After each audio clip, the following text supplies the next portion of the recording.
যেই যুক্তিতে মিলাদুন্নবী বিদআত বলা হচ্ছে ওই যুক্তিতে ওনার তাফসীরুল কোরআন মাহফিল কি আর জায়েজ থাকছে? আসলে স্বার্থের কারণে মানুষ বিরোধিতা করছে। মিলাদুন্নবীর বিরোধিতা এটা কইরে করে অভ্যাস হয়ে গেছে, এখন এটার বিরুদ্ধে বলতে হবে, এই হইল একটা মানে মূল অভ্যাস, স্বার্থের কারণে বিরোধিতা। আপনি বলবেন মিলাদুন্নবীর মাহফিলে এইভাবে জুলুসে, জ্যেষ্ঠে জুলুসে মাহফিলে এত লোক জড়ো হয় কেন?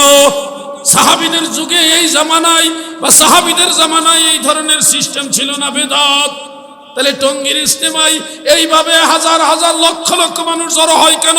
সাহাবীদের জামানায় তো ইজতেমা এইভাবে করার কোনো সিস্টেম নাই। ওটা কি? মিলাদুন্নবীর জুলুসে মানুষ জড়ো হইলে বেদাত হয়, টঙ্গীর ইজতেমায় জুলুস হইলে বেদাত হয়, এটা তো আপনারা বলেন না দয়া করে।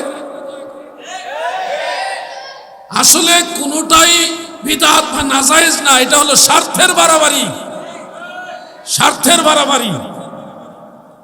ধর্মীয় একটা ভাব গাম্ভীর্য নিয়ে সব সংগঠনের লোকেরাই তাদের অনুগত লোকদেরকে নিয়ে বাৎসরিক একটা সুন্দর মজমা করে, একটা জমায়েত করে, একটা অনুষ্ঠান করে, সেখানে আল্লাহ বিল্লাহ করে, কিছু দোয়া ইস্তেগফার করে, যার যার মত অনুসারে যে যেই মতের উপর আছে ওইভাবে করে। আমরা সুন্নি মাইন্ডেড, এই হিসাবে আমরা নবীর দুরূদ সালাম, রসুলের আগমনের বিষয়টাকে প্রাধান্য দেই, মদিনাওয়ালা কেন্দ্রিক। রসুলের ইজ্জত, রসুলের তাজিম, আল্লাহ নবীকে সম্মান বা ইস্তেকবাল, আমরা নবীর পক্ষে, নবী পায়া খুশি, নবীর আগমনে আনন্দিত, এই জিনিসটাকে হাইলাইট করছি, কইরা আমরা একসাথে হয়েছি। এটা কি খারাপ না ভালো? আর ওনারা ওনাদের দল প্রচারের জন্য, ওনাদের মত প্রচারের জন্য আনুষ্ঠানিকতা করছে। আমরা এটা বিরোধিতা করা আমার উদ্দেশ্য না, আমি জাস্ট বুঝাতে চাচ্ছি বাড়াবাড়ি যারা করছেন শুধুমাত্র স্বার্থের কারণে বাড়াবাড়ি করছেন, অন্য কোনো কিছু।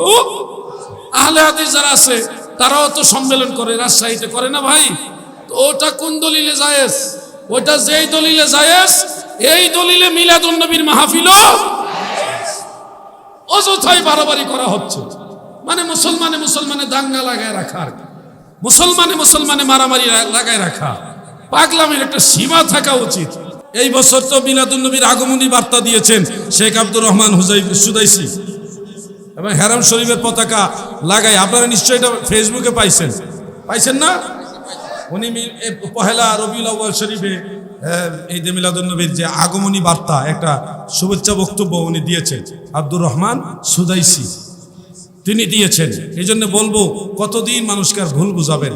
ফিরে আসেন না একসাথে আমরা এক কাতারে দাঁড়াই। মুসলমান তো এমনি দুর্বল হয়ে গেছে, এর মাঝে এতগুলি দল বানাইছেন, বানায় আরো দুর্বল করে দিচ্ছেন। আকীদাগতভাবে আমরা সব এক, সব বাতিলরা যদি আসতেছে আমরা তাদেরকে বুকে জড়াই নেব, কোনো বাধা নাই, কোনো আমাদের প্রতিবন্ধকতা নাই। তারা যদি আজকে বলে আমরা আহলে সুন্নাত ওয়াল জামাতের আকীদা বরণ করলাম, আমরা তাদেরকে বুকে জড়াই নেব। কথা ঠিক না বেঠে? কোনো কিছু বুঝার যদি থাকে যে আপনাদের এই বিষয়টা বুঝি না, শালীনতার সাথে আমাদের সাথে যোগাযোগ করে আমাদের জিজ্ঞাসা করেন, আমরা জানলে উত্তর দিব, না জানলে আপনাদেরটা গ্রহণ করব। কিন্তু আমরা বিভ্রান্তি চাই না, নিজেদের মধ্যে দ্বন্দ্ব চাই না। বিদআত প্রথমত দুই প্রকার, একটা হলো বিদআতে দ্বীনি আর একটা হলো বিদআতে দুনিয়াবি, অর্থাৎ দুনিয়াবি বিদআত নতুন আবিষ্কার, আর একটা হলো ধর্মীয় বিদআত, ধর্মের ভিতরে নতুন আবিষ্কার। দুনিয়াবি বিদআত হলো এই লাউড স্পিকার, ফ্যান, লাইট ইত্যাদি, যেগুলি আপনারা চতুর্দিকে দেখছেন, প্রাইভেট কার, বাস, মাইক্রো প্লেন, আরো যত কিছু, এগুলি দুনিয়াবি বিদআত। দুনিয়াবি বিদআত যেগুলি, এগুলি যদি ধর্মের কাজে ব্যবহার করার মতো, উত্তম কোনো কাজে ব্যবহার করার মতো সুযোগ থাকে, তাহলে আপনি করতে পারবেন। তবে কোনো গুনার কাজে দুনিয়াবি বিদআত ব্যবহার করা যাবে না। এই লাউড স্পিকার দিয়ে আপনি গজল গাইতে পারবেন, জায়েজ আছে, লাউড স্পিকার দিয়ে গজল গাইতে পারবেন, এটা ভালো কাজ। ভালো কাজটা আপনি লাউড স্পিকার দিয়ে বললে আপনার জন্য এটা বৈধ হবে। কিন্তু আপনি যদি এটা দিয়ে গুনার কাজ করেন, গান মানে শরীয়ত বিরোধী গান বলেন, তখন এটা আর জায়েজ থাকবে না, মানে এই জিনিসটা ব্যবহার করে গুনার কাজ হয়ে যাবে। এই জন্য দুনিয়াবি বিদআত যদি ধর্মের কাজে ব্যবহার করা যায় তাহলে জায়েজ আছে, আর যদি ধর্মদ্রোহিতা বা ধর্ম বিদ্বেষী কোনো কাজে, ধর্মের বিরোধী কোনো কাজে আপনি এটা ব্যবহার করেন তাহলে না জায়েজ। এটা হলো দুনিয়াবি বিদআতের কথা। তো আমাদের যে আহলে বিদআত যে শব্দটা আমরা ব্যাখ্যা করব, এটা দুনিয়াবি বিদাত মূলত নয়, মূলত হলো ধর্মীয় বিদাতের ব্যাপারে। ধর্মীয় বিদাত প্রথমত দুই প্রকার, একটা হলো বিদআত ফিল ইতিকাদ, আকীদার মধ্যে বিদাত, আর একটা হলো বিদআত ফিল আমল, আমলের মধ্যে বিদাত। আকীদার মধ্যে যাদের বিদাত বা নতুনত্ব ঢুকেছে, অরিজিনালি আল্লাহ রসুল সাল্লাল্লাহু আলাইহি সাল্লাম তাদেরকে বিদাতি বলেছে। আমলের ক্ষেত্রে যারা বিদাত অথবা গুনাহ, কবিরা গুনার সাথে জড়িত, এরা জাহান্নামে গেলেও এক সময় জান্নাতে যাবে। আল্লাহ রসুল সাল্লাল্লাহু আলাইহি সাল্লাম ওই শাস্তি পাওয়ার শুরুতে বা মাঝে বা শেষে একবার না একবার তাদের পক্ষে সুপারিশ করবে। ওই যে নবীজির হাদিস শরীফ, শাফাআতি লি আহলিল কাবাইর মিন উম্মতি, এটা একেবারে প্রসিদ্ধ হাদিস। মসজিদে নববী তো মেহরাবের উপরে বড় অক্ষরে লেখা আছে, জামে ও তিরমিজি অনেক কিতাবে হাদিসটা আছে। এটা নিয়ে কোনো মাকাল নাই, কোনো ধরনের কথাবার্তা নাই, এটা সবাই মানে। আমার উম্মতের মধ্যে যারা বড় বড় গুনাহগার, আমার শাফাত তাদের জন্য, মানে আমি তাদেরকে তরায়া জান্নাতে নিয়ে যাব। কিন্তু যাদের আকীদার মধ্যে বিদআত প্রবেশ করেছে, তাদেরকে কখনো আল্লাহ রসুল শাফাত করবেন না। কারণ এরা ধর্মকে বিকৃত করেছেন। ধর্মের যে বিশ্বাস, মূল থিম যেটার উপরে ধর্ম দাঁড়িয়ে থাকে, যে বিশ্বাসের উপরে, সেই জিনিসটাই তারা চেঞ্জ করে দিয়েছে। যেমন ধরেন, আকীদার মধ্যে বিদআত প্রবেশ করেছে খারিজিদের। খারিজিরা হলো শেরে খোদা মাওলা আলী রাদিয়াল্লাহু আনহুকে মানে নাই। তারা মাওলা আলীর ইজতিহাদকে অস্বীকার করে, অমান্য করে নিজেরা নিজেদের মতবাদ আলাদা তৈরি করেছে। ওই দলটাকে বলা হয় খারিজি। তাদের অনুসারীরা এখনো আছে দুনিয়াতে। তো এই দলটা হলো ওই আকীদার ক্ষেত্রে বিদআতি, আকীদার ক্ষেত্রে বিদআতি।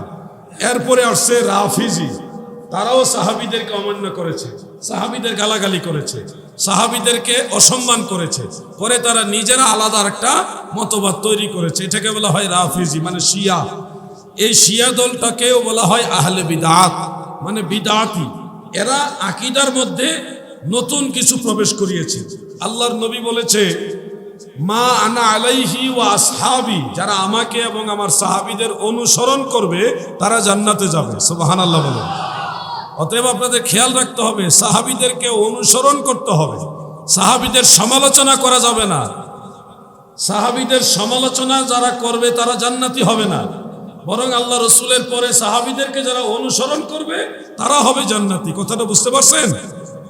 খুব মনোযোগ দিয়ে কথাগুলি শুনবেন, তাহলে আমরা আরো এরকম অনেক দল পাবো, যারা মুতাজিলা, হারুরিয়া, জাহমিয়া, আরো অনেক কাদারিয়া, আরো অনেকগুলি দল আছে। এই সবগুলি বাতিল ফেরকা, যাদেরকে 72 ফেরকা বলা হয়, এই সমস্ত বাতিল ফেরকাদেরকে বলা হয় আহলে বিদআত, যাদের চেহারা হাসরের ময়দান আল্লাহ কালো করে দিয়ে জাহান্নামে নিক্ষেপ করবেন। এই জন্য আপনাদের এই বিষয়গুলি মনে রাখতে হবে। আমলের ক্ষেত্রে বিদআত যেটা, এই আমলের বিদআত প্রথমত দুই প্রকার, একটা হলো বিদআতে হাসানা আর একটা হলো বিদআতে সাইয়্যিআ। একটা উত্তম বিদআত আর একটা হলো মন্দ বিদআত, একটা জায়েজ আর একটা নাজায়েজ।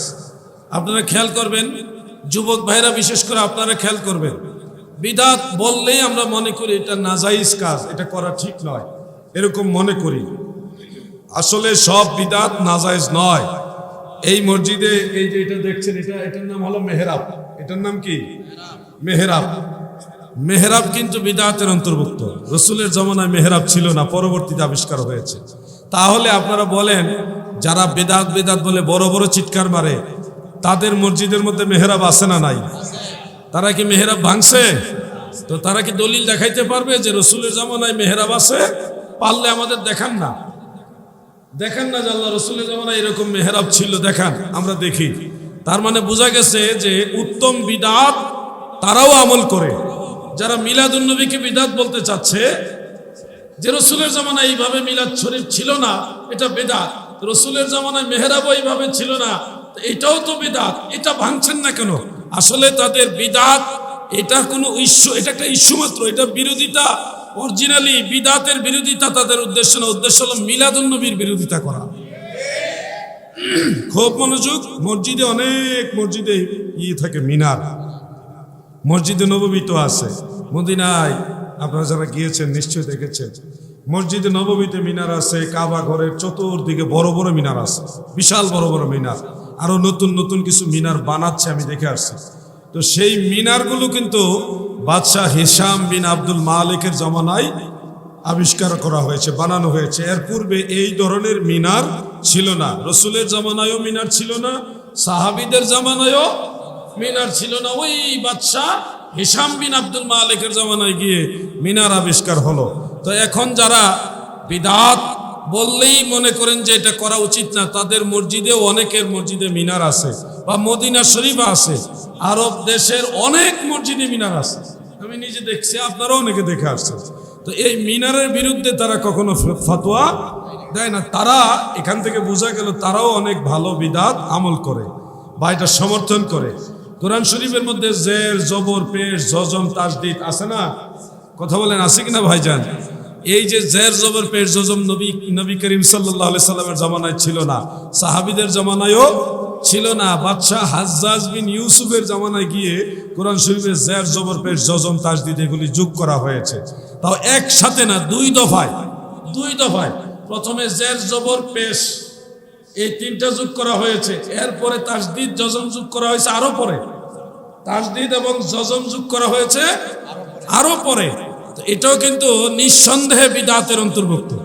তো এখন যারা মিলাদুন নবীকে বিদআতের ফতোয়া দিয়ে বন্ধ করে দিতে চান, তারা তো দয়া করে কোরআন শরীফের জের, জবরের বিরুদ্ধে, পেশ, জজমের বিরুদ্ধে ফতোয়া দেন না। তার মানে বোঝা গেল তারাও বিদআতে হাসানা, যেগুলি উত্তম বিদআত যেগুলি, এগুলিকে সমর্থন করে। শুধুমাত্র মিলাদুন নবীর ব্যাপারে তাদের ফতোয়া রসুলের জামানায় ছিল না। আরে ভাই, রসুলের জামানায় ছিল না, আপনি যে বলে দিচ্ছেন, এইভাবে বলাও ঠিক না, কারণ রসুলের জামানায় মিলাদুন নবীর তাজকিরা মাহফিল ছিল, কিন্তু বর্তমানে যে আনুষ্ঠানিক রূপটা আমরা দিয়েছি এইভাবে হুবহু ছিল না। যেমন আমরা মিলাদুন নবীর মাহফিলটা ভিন্নভাবে আয়োজন করি। আজকের আয়োজনটা দেখছেন না, শুরু হয়েছে কোরআন তেলাওয়াত, নাতে রসুল দিয়ে একটা উপস্থাপনা হয়েছে, সভাপতি নিয়োগ হয়েছে, তারপরে অতিথি বরণ, তারপরে বক্তা আলোচনা করবে, দুরূদ শরীফ হবে, সালাম হবে, তারপরে এখানে আম হবে, তাবারুক বিতরণ হবে, দোয়া হবে। এই যে একটা আনুষ্ঠানিক রূপ, এই রূপটা এইভাবে মিলাদুন নবী আগে পালন হইতো না। কিন্তু সাহাবাই কেরাম এক জায়গায় বসলে রসুলের বেলাদত শরীফ বা মিলাদুন নবী নিয়ে তাজকিরা বা আলোচনা করতেন। ওনাদের অনুষ্ঠানটা ছিল সীমিত, মূল বিষয়টা জাস্ট মিলাদুন নবী নিয়ে ওনারা আলোচনা করেছেন। খোদ আল্লাহ রসুল সাল্লাল্লাহু আলাইহি সাল্লামও নিজের মিলাদ নিয়ে মজলিসের মধ্যে আলোচনা করেছেন, মূল কাজটা ওনারা করেছেন। আর এর সাথে আমরা যেগুলি অ্যাডজাস্ট করেছি, কোরআন তেলাওয়াত এড করেছি। কোরআন তেলাওয়াত কি কোনো পাপ কাজ? এমন কোনো বিধানও নাই যে মিলাদের মজলিসে কোরআন পড়া যাবে না, এমন কোনো দলিলও নাই। আর আমরা যোগ করেছি নবীজির দুরূদ। তো রসুলের আলোচনা যেখানে হয় ওখানে তো দুরূদ শরীফ বেশি বেশি পড়ার মাসালা। তো দুরূদ শরীফ পড়ার আদেশ দিছে স্বয়ং আল্লাহ। তো এখানে আল্লাহ তাআলার আদেশ মোতাবেক রসুলের জিক্রে বেলাদত বা মিলাদুন নবী তাজকিরার যে মজলিস মাহফিল, ওখানে নবীর আলোচনা হবে, এখানেই তো দুরূদ শরীফ বেশি হবে। এটাই তো মাসআলা, এটাই পূর্বসূরি সালফে সালিহিন আমাদেরকে বলে গেছে। তো এই জন্য এটা আমরা যোগ করেছি দুরূদ শরীফ। তো দুরূদ শরীফের সাথে আমরা সালাম যোগ করেছি, নবীজিকে সালাম দেই। এটাও তো কোরআন শরীফ দ্বারা প্রমাণিত, ওয়াসাল্লিমু। এরপরে আমরা দোয়া যোগ করছি। দোয়া কি বলেন? আপনারা দোয়া করা কি গুনার কাজ না সওয়াবের কাজ? আল্লাহর নবী বলেছেন, আদ-দুআউ হুয়াল ইবাদা, দোয়া করা ইবাদত। দোয়া করা কি? একটু দুরূদ শরীফ পড়ি। আল্লাহুম্মা সাল্লি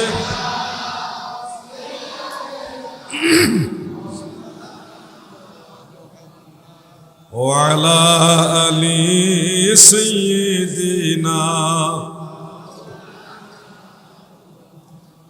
আমার ভাইয়েরা গভীর মনোযোগ।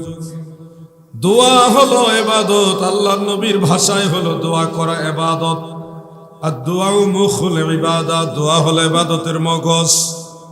এই জন্য দোয়া সর্বশেষ ইতামুত, মানুষকে একটু খাবার পরিবেশনা করা, এই রূপটা সাহাবীদের জামানায় ছিল না। আপনি বলতে পারেন এইভাবে ছিল না।